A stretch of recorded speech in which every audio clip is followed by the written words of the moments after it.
Hello everyone. Salary income અત્યાર સુધીના લેક્ચર્સમાં આપણે સેલરી ઇન્કમનું એક કોમ્પિટિશનનું ફોર્મેટ જોયું. એ ફોર્મેટના આધારે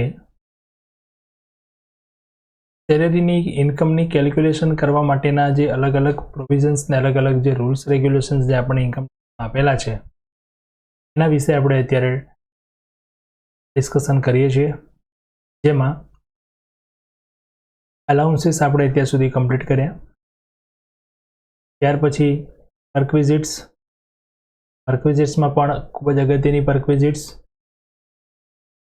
5 કે 6 જેવી પરક્વિઝિટ્સ આપણે લાસ્ટ અત્યાર સુધીમાં જોઈ.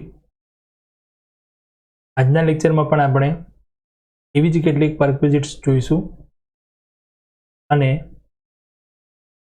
આપણા સિલેબસની અંદર આપણા સેલરી ઇન્કમની અંદર જે ઇમ્પોર્ટન્ટ હતી જેટલી પણ પરક્વિઝિટ્સ એ આજે આપણે કમ્પ્લીટ કરીશું. બરાબર છે. સેલરી ઇન્કમનું સ્ટેટમેન્ટ બનાવવા માટે આ બધી બાબતો છે અગત્યની. આ જેટલી પણ અત્યારે આપણે નોંધ કરીએ છીએ અને એક એક બાબતો એની જે આપણે ચર્ચા કરીએ છીએ એ બરાબર એક વખત સમજી લીધી આપણે તો પછી જસ્ટ આપણે એને કોમ્પિટિશન તૈયાર કરવામાં આપણે એને ઇમ્પ્લિમેન્ટ જ કરવાની છે. એનો ઉપયોગ કરી અને આપણે ખાલી સ્ટેટમેન્ટ જે તે નિયમો છે એ પ્રમાણે કેલ્ક્યુલેશન કરી સ્ટેટમેન્ટમાં રકમ લખી આપણે સેલરી ઇન્કમની એટલે ક્વેશ્ચન કરવા એ ખૂબ અગત્યના છે, પણ ક્વેશ્ચન કઈ રીતે કરવા એ બાબત પહેલા ખાસ અગત્યની. બરાબર છે. તો અહીંયા આપણે જે 2-3 લેક્ચર જોયા અત્યાર સુધીમાં, આગળના 2 લેક્ચર્સમાં પણ થિયરી જોઈ, અલાઉન્સીસ આપણે જોયા, પરક્વિઝિટ જોયા, એ પણ પરક્વિઝિટ જોઈશું. પરક્વિઝિટ્સ પછી પણ હજુ એક લેક્ચર આપણો નિયમો માટે જ આવશે અને એમાં આપણે જોઈશું ગ્રેચ્યુઇટી, પેન્શન અને પીએફ. પછી આપણે આપણા આ બધી જે પણ આપણે પ્રોવિઝન્સ જોઈ ઇન્કમ ટેક્સની એ બધી પ્રોવિઝનનો ઉપયોગ કરી અને આપણે ટૂંકમાં આ ચેપ્ટરની અંદર જેટલી પણ અત્યારે આપણે જે ડિસ્કસ કરીએ છીએ એ પ્રોવિઝન્સ ખૂબ જ અગત્યની છે. ક્વેશ્ચન તો પછી ગમે ત્યાંથી ગમે તે રીતે પૂછી શકે. આ બધી પ્રોવિઝન્સની અંદરથી જ સ્ટાર્ટ કરીએ આપણે પરક્વિઝિટ્સ જે બાકીની રહી છે તે. પરક્વિઝિટ્સમાં આપણે અત્યાર સુધી જે પરક્વિઝિટ્સ જોઈ, ફર્સ્ટ હતી રેન્ટ ફ્રી એકોમોડેશન, સેકન્ડ હતી concessional rent accommodation, free domestic servant, free supply of gas, electricity or water, free lunch. બરાબર છે. થોડું અહીંયા હું તમને રિવિઝન કરાવીશ ખાસ એટલા માટે કે આ ચેપ્ટરની અંદર આ જ બાબતો ખૂબ અગત્યની છે. બરાબર. ટેક્સેશન છે, અહીંયા આપણે કેલ્ક્યુલેશન કરવાની છે. કોઈ અકાઉન્ટ્સ નથી કે આપણે ડેબિટ ક્રેડિટના રૂલ્સ કે એવું કંઈક યાદ રાખવાનું. એક ખાતું ફોર્મેટ બનાવી દીધું, એ ફોર્મેટ યાદ રાખી લીધું, જેમાં આપણે ડેબિટ ક્રેડિટ લખી દઈશું, ક્વેશ્ચન આવડી જશે. બરાબર છે. ટેક્સેશન છે તો ઇન્કમ ટેક્સના ત્યાં આપણે દરેક રૂલ ફોલો કરવા પડશે. સો અહીંયા રેન્ટ ફ્રી એકોમોડેશન ની આપણે જો વાત કરીએ, આપણે લાસ્ટ લેક્ચરમાં જોયું હતું રેન્ટ ફ્રી એકોમોડેશન કેટલી બધી એને અંદર પ્રોવિઝન્સ હતી, તો આપણે એને 1 by 1 સ્ટેપ બાય સ્ટેપ જોઈ હતી. ફર્સ્ટ આપણે જોયું રેન્ટ ફ્રી એકોમોડેશનની અંદર કે જે મકાન જે રેન્ટ જે એકોમોડેશન આપવામાં આવે છે કંપનીનું અથવા તો એમ્પ્લોયરનું ઓન પોતાનું. બરાબર છે. એના પહેલા પણ આપણે 2 પાર્ટમાં વેચી દીધું હતું કે અનફર્નિશ્ડ અને ફર્નિશ્ડ. પહેલા આપણે શું ગણીએ છીએ? અનફર્નિશ્ડમાં શું ગણીએ છીએ? ઓન હોય અને જો મકાન એને આપેલું હોય તો એ મકાન કઈ સિટીમાં કેટલી વસ્તીમાં ધરાવતું સિટીમાં આપેલું છે એના આધારે આપણે એની વેલ્યુ 10 લાખથી ઓછી હશે તો 7.5% ઓફ BABC સેલરી. BABC નો મતલબ થાય છે basic allowances, bonus and commission. અલાઉન્સમાં યાદ રાખવાનું DA નો સમાવેશ થતો. જો DA રિટાયરમેન્ટના બેનિફિટમાં યુઝ કરવા હશે તો જ આવશે, નહીં. બરાબર છે. 10 લાખથી 25 લાખ સુધી હોય તો 10% હતા, 25 થી વધારે હોય તો 50%. એની વેલ્યુએશન થાય કે જો મકાન માલિકનું હોય તો. બીજો પોઈન્ટ, ફર્નિચર વગરનું છે, મકાન માલિકનું નથી, મકાન માલિકે ભાડે લઈને આપેલું છે, તો પછી ત્યાં બે કિંમતો ગણવાની. એક, actual paid rent, but two 15% of BA basis salary, which ever city, કોઈ પણ સિટીમાં હોય. આ બંનેમાંથી જે ઓછી રકમ હશે એ ટેક્સેબલ. જે ઓછી રકમ હશે એ taxable. Whichever is a list of the following. બંનેમાંથી જે રકમ ઓછી હશે એ ટેક્સેબલ થશે. ઓકે, ફર્સ્ટ પોઈન્ટ આપણો કમ્પ્લીટ થઈ ગયો. મકાન ફર્નિચરનું હોય, માલિકનું હોય તો 3% યાદ રાખવાના, માલિકનું ના હોય તો ભાડું અને 5. પછી જો મકાન ફર્નિચર વાળું હોય તો પહેલા તો પોઈન્ટ નંબર એ પ્રમાણે ગણતરી કરો અને એમાં ફર્નિચરની વેલ્યુ. ફર્નિચરમાં પણ પાછો પોઈન્ટ, જો ફર્નિચર માલિકનું હોય તો ફર્નિચરની કિંમતના 10%, જો ફર્નિચર માલિકનું ન હોય તો ફર્નિચરનું આપણે પહેલી રેન્ટ ફી. સેકન્ડ, ડિટેલ્સમાં આપણે લખાવી પણ છે, લાસ્ટ લેક્ચર છે. Second, concessional rent. સેમ આ જ વસ્તુ, આ જ પ્રમાણે વેલ્યુએશન કરવાની. પોઈન્ટ નંબર એ પ્રમાણે જે એમાંથી રિકવરી થઈ હોય સેલરીમાંથી રેન્ટ માટે માઇનસ કરી દો. ડોમેસ્ટિક સર્વન્ટની સેલરી જે પણ માલિક ચૂકવે એ બધું ટેક્સેબલ છે. બરાબર છે. એમાં અંદર કોણ આવશે? Gardener, watchman, home attendant. બરાબર છે. હવે ગાર્ડનરની સેલરી છે એ અલગથી ટેક્સેબલ કરવાની નથી જો મકાન માલિકે આપેલું હોય તો.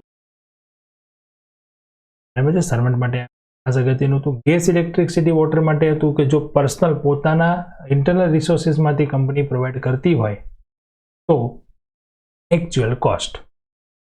બરાબર છે. જેની કોસ્ટ લાગુ પડતી હોય એ વેલ્યુની ટેક્સેબલ થશે. અને જો કંપની બહારથી ખરીદીને આપતી હશે તો એને જે ખર્ચ ચૂકવે. લંચ માટે યાદ રાખવાનું હતું કે જો રિમોટ એરિયામાં લંચ પ્રોવાઈડ કર્યું ટેક્સેબલ નથી. ઓફિસ સમય દરમિયાન ઓફિસમાં લંચ પ્રોવાઈડ હોય પર લંચ 50 રૂપીસ ટેક્સ છે ટેક્સેબલ. બરાબર છે. આવી આપણે 5 અગત્યની પરક્વિઝિટ્સ લાસ્ટ લેક્ચરમાં જોઈ હતી. ઓકે, 6 નંબર એજ્યુકેશન પણ જોઈ હતી. એજ્યુકેશનમાં પણ આપણે જોયું હતું કે રિમ્બર્સમેન્ટ અને ડાયરેક્ટ પેમેન્ટ. ડાયરેક્ટ પેમેન્ટ એટલે માલિક જે છે એ જો ડાયરેક્ટ પેમેન્ટ કરે તો એ પણ પૂરેપૂરી ટેક્સેબલ છે. રિમ્બર્સ કરે મતલબ કર્મચારી પેમેન્ટ કરે અને કર્મચારી પેમેન્ટ કરીને રિસિપ્ટ લઈને માલિક પાસેથી ફી પાછી વસૂલ કરે. પણ માલિકના જ ઇન્સ્ટિટ્યૂટમાં જો ફેમિલી મેમ્બર કે એમના ચિલ્ડ્રન અભ્યાસ કરતા હોય તો 1000 rupees per month per child exempted. No number of child restriction. બરાબર છે. બાળકોની હતી નહીં. એજ્યુકેશન એલાઉન્સમાં મર્યાદા હતી અહીંયા. બરાબર છે. આજે આપણે નવી પરક્વિઝિટ સ્ટાર્ટ કરીએ જે છે નંબર 7, મોટર કાર ફેસિલિટી. બરાબર છે. અગત્યની ફેસિલિટી છે મોટર કાર ફેસિલિટી.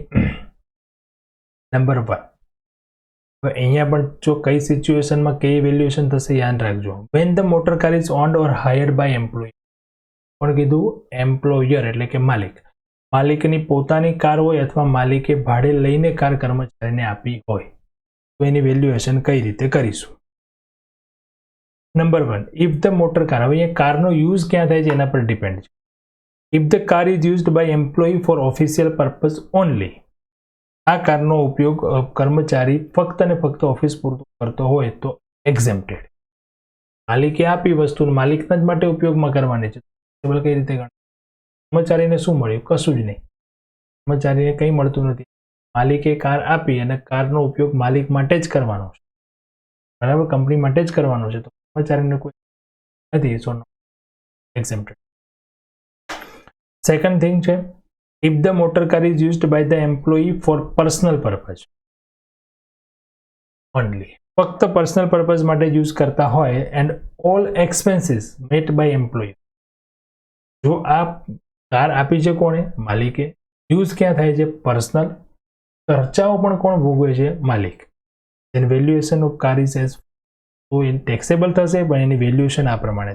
સૌથી પહેલું એક્સપેન્સ પેઇડ બાય એમ્પ્લોય, માલિકે કરેલો ખર્ચ, plus 10% of cost of the car, કારના 10%, ડેપ્રિસિએશન વેલ્યુ ગણીએ ને આપણે એ પ્રમાણે 10%, અથવા જો ભાડે લઈને કાર આપી હોય તો ભાડું એટલે કે રેન્ટ પેઇડ બાય એમ્પ્લોયર, ની રકમ પ્લસ કરીને જે રકમ આવે એ રકમ થઈ ટેબલ. જો એમાંથી કોઈ આ સર્વિસ માટે કંપનીએ કોઈ સેલરીમાંથી કોઈ નોમિનલ રકમ અથવા ટોકન અમાઉન્ટ રિકવર કરી હોય તો વાત થઈ. તો ટેક્સેબલ પ્લસ આવે તો ટેક્સેબલ, માઇનસ આવે તો ઇગ્નોર. દરેક પરક્વિઝિટ્સમાં યાદ રાખજો, ક્યાંય પણ પ્લસ અમાઉન્ટ આવે ને તો જ ટેક્સેબલ, માઇનસ આવે તો ઇગ્નોર થશે, એ રકમ પછી આપણે સ્ટેટમેન્ટમાં લખવાની. ઓકે, 2 પોઈન્ટ થયા. Number 3, when the car is used by employee partial for office purpose and personal purpose, then the taxable value is determined as. જો પહેલો પોઈન્ટ હતો કંપની માટે યુઝ કરે નો ટેક્સેબલ, બીજો પોઈન્ટ હતો ઓનલી પર્સનલ યુઝ કરે, એના માટે આપણે કહ્યું કે જે ખર્ચ કર્યો હોય તે પર્સનલ યુઝ કરે ને ખર્ચા પાછા કોણ કરે? માલિક. માલિકે કરેલો ખર્ચ પ્લસ 10% અથવા ભાડું એમ રિકવર કર્યું સેલરીમાંથી બાદ કરી દે. હવે અહીંયા ત્રીજો પોઈન્ટ આવ્યો, પર્સનલ નહીં ઓફિસે નહીં, બંનેમાં અડધો અડધો પાર્શિયલ બંને જગ્યાએ યુઝ થાય છે, તો શું કરશો? તો એના માટે ટેબલ યાદ કરો. સૌથી વધારે મોટર કારની ફેસિલિટી આ જ પોઈન્ટ. તમે નોર્મલી પણ જો વિચારો તો કંપનીએ કાર આપી હશે તો કાર શું એ કંપની માટે યુઝ કરશે? પર્સનલ પણ યુઝ કરશે. ખાલી પર્સનલ માટે યુઝ કરવા આપી હશે તો કંપની માટે યુઝ નહીં કરે? કરશે જ. તો આ જે છે એ પ્રેક્ટિકલ છે, કારનો યુઝ પર્સનલ પણ થઈ શકે ને ઓફિસ માટે પણ. હવે ત્યાં શું યાદ રાખવાનું છે? તો ફર્સ્ટ પોઈન્ટ છે એન્જિનની કેપેસિટી, કેટલી કેપેસિટી વાળી કાર આપી છે એ. બીજું જે ખર્ચાઓ છે, ખર્ચાઓ કોણ ચૂકવે છે? ખર્ચ માલિક ચૂકવે છે કે કર્મચારી, એમ્પ્લોયર કે એમ્પ્લોય? ઓકે, જો એન્જિનની કેપેસિટી હોય 1.6 સુધી અપ ટુ 1.6 સીસી, તો 1800 per month plus 900 four driver. કયા કેસમાં? If maintenance and running expense met by employ, માલિકે ખર્ચા ચૂકવ્યા હોય તો પર મંથ 1800 રૂપિયા અને 900 રૂપિયા ડ્રાઈવરના. ડ્રાઈવર સાથે કાર આપી હોય 900, ડ્રાઈવર વગર આપી હોય તો પર મંથ. અને જો કર્મચારીએ ખર્ચ કર્યા હોય તો 600 પ્લસ 900, ડ્રાઈવર હોય તો 900 પ્લસ કરવાના છે. હવે કારની કેપેસિટી જો 1.6 થી ઓવર વધુ હોય, exit 2400 per month, 900 per month. કર્મચારી હોય તો 900 પ્લસ 900 1800. યાદ રાખવાના છે આપણે આ પ્રમાણે. પહેલા યાદ રાખો એમ્પ્લોયરના 1.6 સુધી હોય તો 1800, અબો હોય તો 2400, 1800 અને 2400. કર્મચારીએ ખર્ચ કર્યા હોય તો 600 અને 900. બસ આ 4 રકમ યાદ રાખો. દરેક કેસમાં ડ્રાઈવરના ખર્ચા સરખા છે. માલિકે ખર્ચ કર્યો હોય તો કારની કેપેસિટી 1.6 સુધી, 1800 વધુ હોય તો 20. માલિકે નહીં પણ કર્મચારીએ ખર્ચા ચૂકવ્યા તો 600 900. જો ડ્રાઈવર પણ આપ્યો હોય તો 900 પ્લસ કરી દો. એમાં દરેક કેસમાં ડ્રાઈવરનો ખર્ચ સરખો છે. હવે નોટ્સ એની યાદ રાખો. અહીંયા નોટ્સમાં શું યાદ રાખશો? તો મંથ જે છે, અહીંયા મંથલી વાત કરી છે તો મંથ કઈ રીતે ગણવાના? તો મંથ છે એ કમ્પ્લીટેડ મંથ્સ ઓનલી ગણવાના. ફ્રેક્શન અધૂરો મંથ ધ્યાનમાં લેવામાં આવશે નહીં. જેટલા મંથ કાર યુઝ કરી એ કમ્પ્લીટેડ ગણવામાં આવશે. બરાબર છે? Nothing is deductible in respect of any amount recover from them. Employ પાસેથી જો કોઈ રકમ વસૂલ કરવામાં આવતી હોય તો એ કોઈ પણ રકમ અહીંયાથી બાદ કરવાની નથી. આ મંથલી એની વેલ્યુ ફિક્સ્ડ છે. જે તે કેસમાં આવતું એ પ્રમાણે આપણે વેલ્યુ, કોઈ રકમ બાદ નથી કરવાની. મંથ કેવા ગણવાના છે? કમ્પ્લીટ. અધૂરો મંથ હોય તો ધ્યાનમાં લેવાનું નથી. ઓકે, તો આ થઈ ગઈ કાર ફેસિલિટી. પોઈન્ટ નંબર એ હતો આપણો અહીંયા કારમાં. કાર જે છે એ કોની હતી અત્યારે? Car is owned or hired by employer.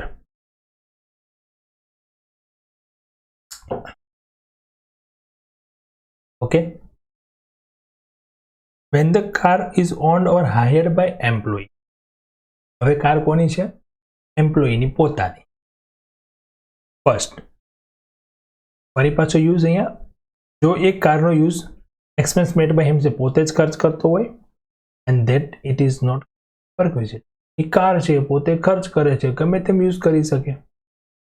પરક્વિઝિટ થઈ જ ક્યાં? માલિકે એને ક્યાં કંઈ આપ્યું છે? પોતાની કાર છે, ઓફિસ માટે યુઝ કરે, ઘર માટે યુઝ કરે. બરાબર છે. If the car is used by the employee for official purpose only and all expenses made by employer. હવે વાત આવી અહીંયા, is not taxable. કાર કોની છે? કર્મચારી. યુઝ ક્યાં કરે છે? ઓફિસ માટે. ખર્ચ કોણ કરે છે? માલિક. પરક્વિઝિટ ક્યાં થઈ? માલિકે ક્યાં કોઈ ફેસિલિટી? કાર પોતાની છે, પોતે ઓફિસમાં યુઝ કરે છે, અને કારના ખર્ચા હોય તો રિમ્બર્સ કરે છે. ઓફિસ માટે એને પોતાની પર્સનલ વસ્તુ કોઈ વાપરી તો એ ખર્ચાઓ માલિક પાસેથી લે છે, એ ના ગણાય. એ કોઈ રકમ બેનિફિટ મળતો નથી, તો ટેક્સેબલ નથી. પોતાની જ કાર પોતાના માટે જ યુઝ કરે છે અને પોતે જ ખર્ચ કરે છે, તો એ તો પરક્વિઝિટ જ નથી, ફેસિલિટી જ નથી. માલિક પાસેથી ક્યાં કંઈ મળ્યું છે? અહીંયા માલિક પાસેથી મળે છે બીજા કેસમાં, પણ માલિક તો એને એનો પર્સનલ ખર્ચ થયો ખર્ચ આપે છે, કોઈ વધારાનો ખર્ચ આપતી નથી, એ ટેક્સેબલ ગણાય. જો કાર યુઝ થતી હોય પાર્શિયલ, કે car is used by employ for personal purpose only and all expense made by employer. હવે કાર પોતાની છે, પોતે પર્સનલ યુઝ કરે છે, ઓફિસ માટે યુઝ નથી કરતો, પર્સનલ યુઝ કરે છે, અનેક ખર્ચાઓ કોણ આપે છે? કંપની. તો એની વેલ્યુ ગણાશે. એમ્પ્લોયરે જે ખર્ચ કર્યો તે પ્લસ 10% ઓફ કાર અથવા તો rent paid by employ recover from sale. એ જ વસ્તુ આવી જ્યાં પહેલામાં હતી એ જ, પણ અહીંયા રેન્ટ પેડ બાય કોણ આવ્યું? એમ્પ્લોયી. ત્યાં શું હતું? Employer. Minus ignore plus taxable. 4. Partly used for office and partly use for personal. Actual expense paid by employer. હવે જો બંને પર્પઝ માટે યુઝ થતી હોય તો actual expense paid by employer minus standard amount. ધ્યાન રાખજો ખાસ, actual expense paid by employer and minus standard amount. Standard amount કેટલી? સ્ટાન્ડર્ડ અમાઉન્ટ છે 1.6 સુધી હોય તો 1800 અને એક્ઝિટ હોય તો 2400. કયું આવ્યું ટેબલમાં? એમ્પ્લોયર ખર્ચ ચૂકવતો હોય ત્યારનો જે ખર્ચ હતો એ જ આવ્યો, વિધાઉટ ડ્રાઈવર 1800 2400. અને જો ડ્રાઈવર હોય તો 900 રૂપિયા. સેમ વસ્તુ એ પાછી અહીંયા એમ્પ્લોયરના ખર્ચ થઈ ગઈ. પોતાની જ કાર હોય, બંને જગ્યાએ યુઝ થતી, કર્મચારી ખર્ચ કરતો, આની કાર છે અને કંપની માટે યુઝ કરે છે અને કર્મચારી માલિક એને ખર્ચ તરીકે પૈસા આપે છે, તો અહીંયા ટેક્સેબલ આ પ્રમાણે. રિકવર થાય તો બાદ થઈ જશે, પ્લસ આવે તો ટેક્સેબલ, માઇનસ આવે તો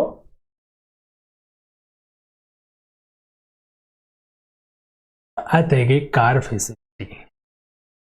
નાઉ number 8, interest free or કન્સેશનલ rate loan.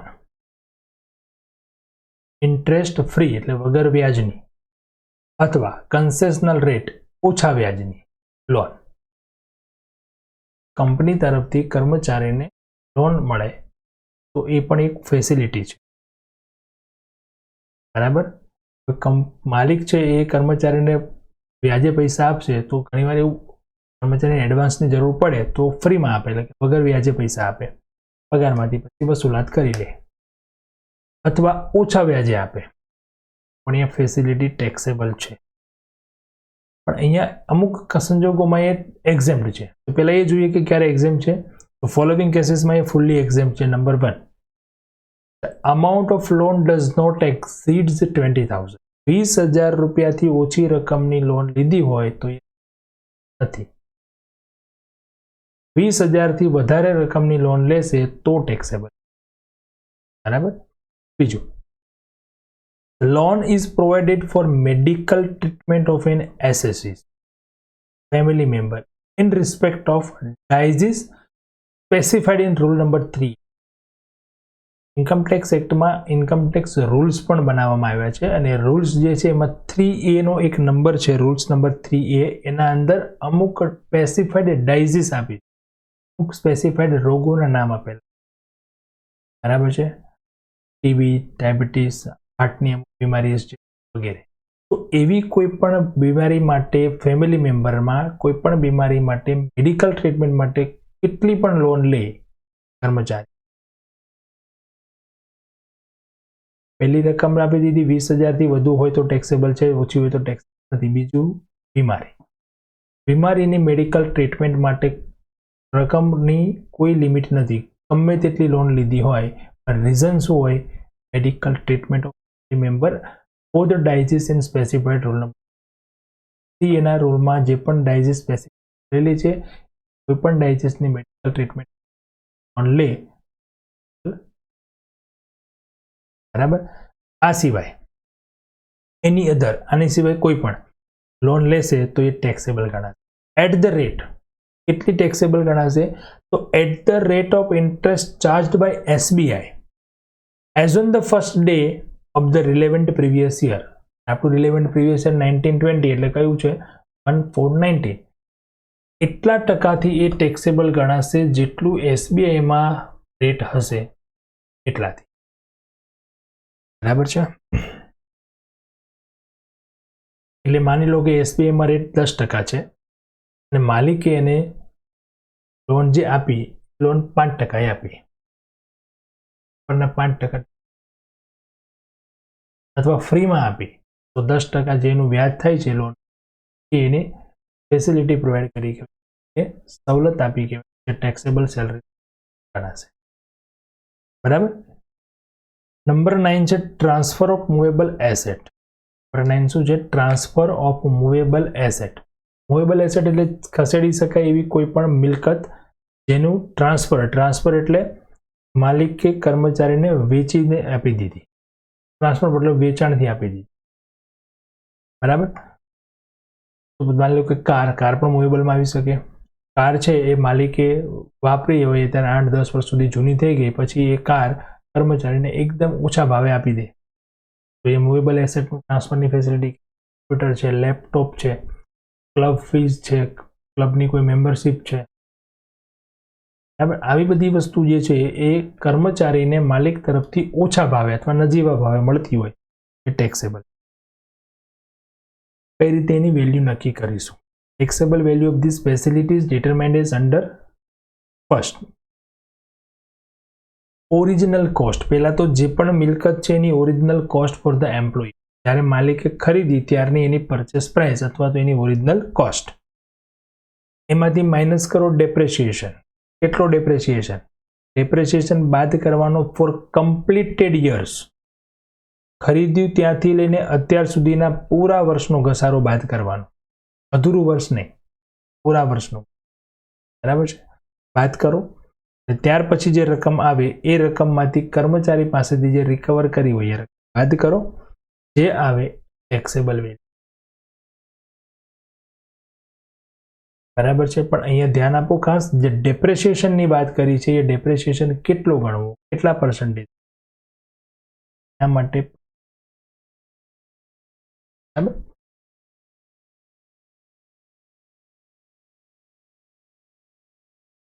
ડેપ્રેશિએશન rate first. Computer and other electronic items. Computer અને બીજી કોઈ ઇલેક્ટ્રોનિક આઇટમ્સ હોય તો 50% અને કઈ WDV. સેકન્ડ છે મોટર કાર્સ તો 20% WDV. એ સિવાયની કોઈ પણ એની અધર 10% SLM. WDV return down value method, SLM એટલે સ્ટ્રેટ લાઇન. 3% યાદ રાખવાના છે. કોમ્પ્યુટર હોય કે ઇલેક્ટ્રોનિક આઇટમ્સ હોય તો 50% ઘસારો બાદ કરવાનો. મોટર કાર માટે અલગથી આપી દીધું 20%. એની સિવાયની કોઈ પણ વસ્તુ હોય તો 10% SLM. નોટ્સ યાદ રાખો, અહીંયા ઇલેક્ટ્રોનિક આઇટમ્સમાં ઇન્ક્લુડ છે digital diary, printers, data storage equipment એટલે hard disk, pen drive etcetera, but does not include any household item. ઘર વપરાશની વસ્તુ થશે ઇલેક્ટ્રોનિક આઇટમ. માઇક્રોવેવ ઓવન છે, બરાબર છે. તો એ બધી વસ્તુનો સમાવેશ થશે. ઓનલી ઇલેક્ટ્રોનિક વસ્તુ એટલે digital diary, data storage equipment, computer વગેરે, પ્રિન્ટર્સ, આ બધી વસ્તુઓ થશે.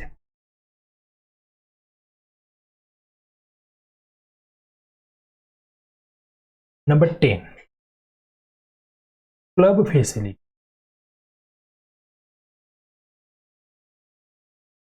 ક્લબ ફેસિલિટી જે છે એ ટેક્સેબલ છે. કેટલી? તો taxable value of this facility determined is under આ પ્રમાણે ગણાશે. First, actual cost by the employer. પહેલા તો જે એમ્પ્લોયરે ખર્ચ કર્યો તે minus use for office purpose. Office purpose માટે એ ક્લબનો જેટલો પણ ખર્ચ કર્યો હશે એ બાદ થશે. જે રકમ મળશે એમાંથી રિકવર કરશે, સેલરીમાંથી જે બાદ રકમ ઉઘરાવી રિકવર કરી હશે એ બાકી રહેશે એ પ્લસ તો ટેક્સેબલ માઇનસ. નંબર 11 છે એના પછી ક્રેડિટ કાર્ડની ફેસિલિટી. શું છે? Credit card facility.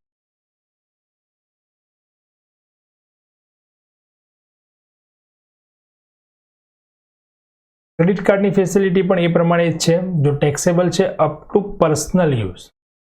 કંપનીએ ક્રેડિટ કાર્ડ કર્મચારીને યુઝ માટે આપી દીધું હોય તો એ કર્મચારી યુઝ જો કંપની માટે કરે તો ટેક્સેબલ નથી, પણ એ ક્રેડિટ કાર્ડનો યુઝ જેટલો પર્સનલ કરશે એ બધું ટેક્સેબલ. અને લાસ્ટમાં જોઈએ તો એની અધર બેનિફિટ્સ. કયા કયા? જે આપણે વાત કરી ઉપર 11 નંબર સુધી એ સિવાયનો કોઈ પણ બેનિફિટ્સ હોય, જેમ કે કોઈ પણ કર્મચારીનું કોઈ પણ પર્સનલ એક્સપેન્સ કંપની ચૂકવી દે તો એ ફૂલી ટેક્સેબલ. જેમ કે લાઇટ બિલ છે, એલઆઈસીનું પ્રીમિયમ છે, કર્મચારીનું એલઆઈસીનું લાઇટ બિલ, જો કોઈ પણ પર્સનલ એક્સપેન્સ હોય, બરાબર છે, તો એ કોઈ પણ પર્સનલ એક્સપેન્સ કર્મચારીનો જો માલિક ચૂકવે એ ફૂલી ટેક્સ. તો સીધું જ દેખીતી રીતે તો ડાયરેક્ટ એને વધારાની રકમ મળે છે ને પગારના કારણે, માલિક અને કર્મચારીના રિલેશનના કારણે. Personal debts are paid by employer. કર્મચારીનું આનું અંગત દેવ ચૂકવી દે માલિક કર્મચારી રિટર્ન રાખવા માટે. પછી સેલરી વધારી ના શકતા હોઈએ, કર્મચારીને પૈસાની જરૂર છે, ઉપર દેવું છે, દેવું ચૂકવવું પડે, ના ચૂકવો તો જતો રહે છે. એવા સંજોગોમાં માલિક કર્મચારી દેવું પણ ચૂકવે તો જેટલું દેવું ચૂકવશે ડેપ્ટ કરશે એ taxable. Income tax paid on perquisites. હવે યાદ રાખો ખાસ, income tax paid on perquisites એટલે જે પણ ફેસિલિટી માલિકે આપી છે અને એ ફેસિલિટી ઉપરનો ટેક્સ માલિક ચૂકવે એ ફૂલ્લી એક્ઝેમ્પ્ટ છે કર્મચારી. ફેસિલિટી કોણે આપી? માલિકે. ટેક્સ પણ કોણ ભરે? માલિક જ ભરશે. જેમ કે રેન્ટ ફ્રી એકોમોડેશન આપ્યું તો ટેક્સ કોણ ભરશે? માલિક ભરશે. હવે એ માલિક કર્મચારી, આમ તો કર્મચારી રહે છે એટલે કર્મચારીને ભરવાનો છે, પણ માલિક છે પછી એનો ટેક્સ પણ માલિક ચૂકવે. માલિક ટેક્સ ચૂકવશે તો પછી એના માટે ફેસિલિટી ગણાશે પણ ટેક્સેબલ નથી, કેમ કે માલિકે આપ્યું છે તો ટેક્સ માલિક જ ભરશે. કર્મચારીની પોતાની જવાબદારીમાં જે આવતું હોય ને એવો ખર્ચ કોઈ પણ જો માલિક ચૂકવે તો ટેક્સ. આ પરક્વિઝિટના ટેક્સ વાળી વાત ખાસ યાદ રાખજો, એમસીક્યુમાં વધારે વખત અત્યારે ક્વેશ્ચન. બરાબર છે. તો અહીંયા સુધીની આપણી આજે કમ્પ્લીટ થઈ ગઈ. આપણા સ્ટેટમેન્ટની અંદરથી આપણે સ્ટાર્ટિંગમાંથી સૌથી પહેલા જોઈએ તો બેઝિક સેલેરી હતું, દેન અલાઉન્સીસ, બોનસ, કમિશન, પરક્વિઝિટ સુધી આપણું ત્યાં ફોર્મેટ. હવે આવશે એ સિવાય પછી પીએફ, ગ્રેચ્યુઇટી અને પેન્શન. નેક્સ્ટ લેક્ચરમાં આપણે આ 3 વિશે વાત કરીશું અને પછી આપણે સ્ટાર્ટ કરીશું. જ્યાં સુધી આપણે આ થિયરી ચાલે ત્યાં સુધી દરેક વખતે દરેક આપણા લેક્ચર રીડ કરો અને બરાબર ધ્યાન સમજો. ક્વેશ્ચન કરવાની બહુ, જો આવડતું હશે તો ક્વેશ્ચન ફટાફટ ત્યાર પછી હું ગણતરી કરીને ક્વેશ્ચન રકમ મૂકી દઈશ, ખબર જ નહીં પડે ક્યાંથી શું કે રકમ. બરાબર છે. તો કમ્પ્લીટ રીડિંગ રાખજો અને કમ્પ્લીટ કરી રાખજો. આપણે ઓકે દરેકે બુકમાં લખી અને તૈયાર. ઓકે. મળીએ. જો